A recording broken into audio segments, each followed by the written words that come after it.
Now, from the rural idyll of lambing season to dealing with financial insecurity caused by bad weather, every day is different when you work on a farm. Now, for the last 24 hours, the BBC has been looking at some of the challenges facing the industry. It's part of a campaign called Farmwatch, set up to inform and educate the public about what it's really like to be a farmer. Take a look.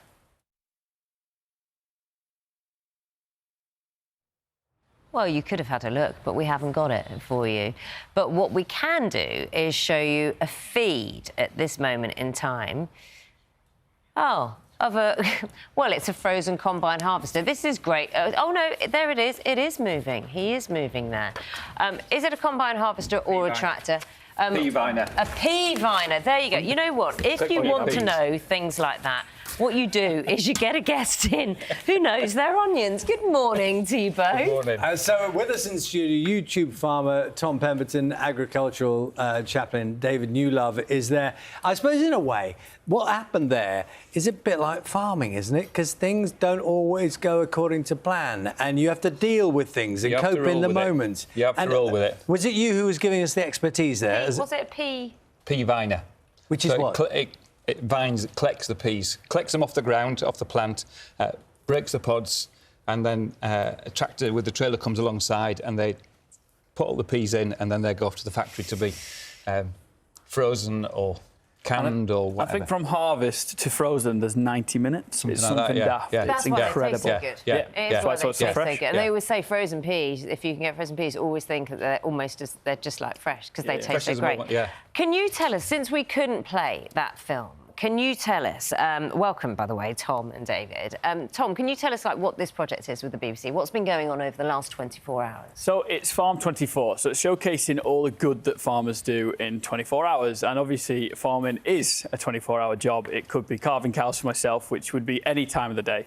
Or it could be harvesting late, it could be vining peas, it could be a massive rush. You know, it's going on. They've been doing it for, I think, 10 years now. I think it's a 10-year celebration. What does it do in terms of, like, how people view farming? Because I think you've got... I don't want to kind of be divisive, but you've got people, say like me, grew up in the city, you know, never really went to a farm until I was in my mid-20s, I don't think. You know, wasn't really familiar with the countryside. What does it do in terms of, not that there are barriers, but just educating and making us more familiar? Massively. I think it does educate and it bridges the gap. I think we started to get a bigger and bigger gap between where our food came from and the supply, the consumer. So this Farm 24, if you just click on it, you'll see loads of different farmers of what they're doing, like how a loaf of bread is made, how the wheat is harvested, how a pint of milk is made. I think it's really important to just kind of, it doesn't come from a shop. It comes from a farmer. It comes from people working really, really hard to put them into the shop. Really, really hard. That's the other side of it, isn't it? I mean, it is not an easy industry to be in, David. It isn't. That pea vine has been running 24 hours a day.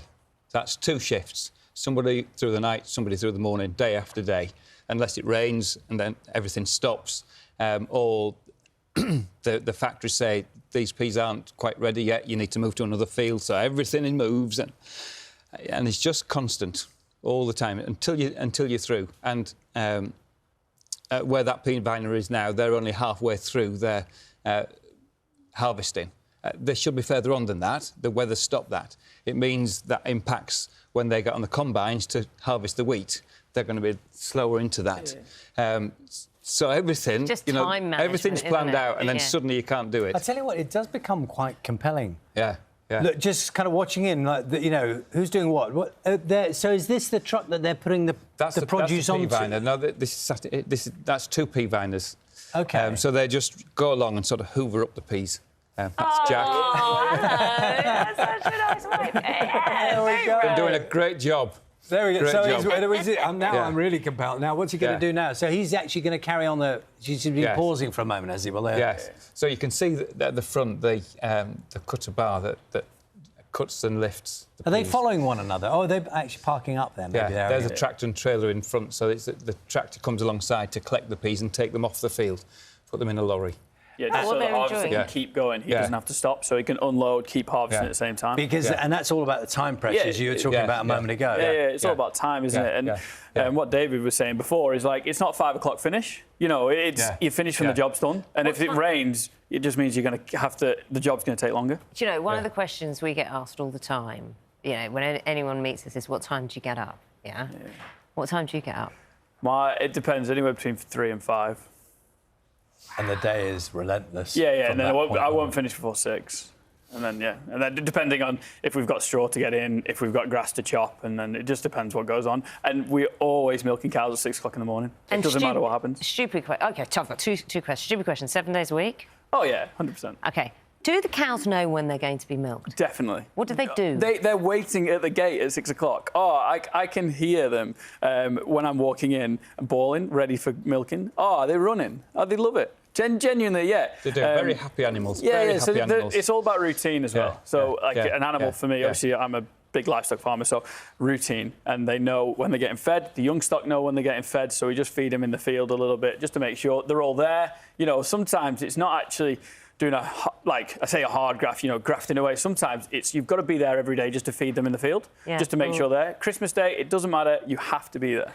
David, our audiences are very observant, and farming is in your blood. They'll have noticed you're a chaplain. I am, yes. Yeah, what does that mean? What's the relevance of that to the work you do? So I'm a Methodist minister in Carlisle and around North Cumbria, but I also we have some great auction marts, livestock markets in Cumbria, and I go along to one every week, and I just spend time with farmers, just be there around them, just stand and chat, look at the cows, talk about the prices, but then they might just open up and they might talk about succession planning or stresses and strains or health issues or any sort. We talk a lot more, which is a good thing these days, about mental health, don't we? We don't. Well, that's the that's do you problem. Mean in farming? In farming. In farming. Yeah. You mean Yeah. you think there's a particular problem with that? Tell it. What do you see? What do you know? Because Tom's up at 6 o'clock in the morning, 5 o'clock in the morning, and he's milking cows by himself, and then and he's relentless right through the day, and then he goes back home again. He hasn't got time to go and see his mates always, or he's in a pea viner all day. And he's got his own thoughts and his own stresses and stuff's going wrong, that it's broken down or the weather's not going right, and I really wanted to get to so-and-so. And it just all impacts. And do you hear this directly? This is the experience you know and people you talk to, younger people particularly? All ages, all ages. The older generation are still farming. You know, you don't retire. They don't want to. It's a way of life. It's not a job. But you've got to keep going. There's no sense of being able to stop. So it goes. They know of a different time when things were a bit slower and easier, but it's not there now. And going to the mart and sitting down and having your dinner and talking to a farmer opposite might be the only time that week you're gonna chat. One of the common things we hear when we talk about people in all sorts of walks of life trying to cope with work and life and all those things is not being able to talk.